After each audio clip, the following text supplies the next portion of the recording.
پاکستان سے شکست کے بعد بھارتی ٹیم کے مسلمان کھلاڑی کے خلاف سوشل میڈیا پر کیمپین چلائی جا رہی ہے۔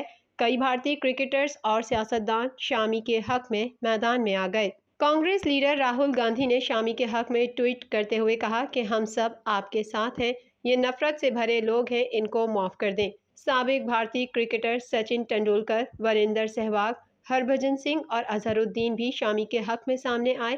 کہا، ہم شامی کے ساتھ ہیں، ان کے خلاف سوشل میڈیا کیمپین شرمناک ہے۔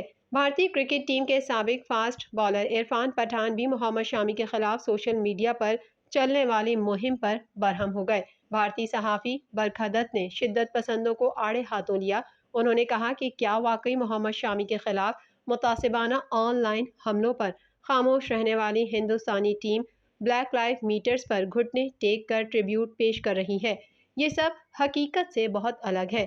بھارتی صحافی رانا ایوب نے کہا کہ بھارتی team black life matters campaign کے حق پر میچ سے پہلے تو گھٹنوں پر بیٹھتی ہے، لیکن اپنے ملک میں ہونے والی عدم برداشت اور تعصب پر چپ ہے۔ کشمیری طلباء پر حملے اور شامی کے خلاف کیمپین پر خاموشی نے ان کی منافقت ظاہر کر دی۔ بھارتی اسپورٹس تجزیہ کار راہل راوت کا کہنا ہے کہ محمد شامی کو بھارت کی پاکستان سے ہار کا ذمہ دار قرار دینا غلط ہے۔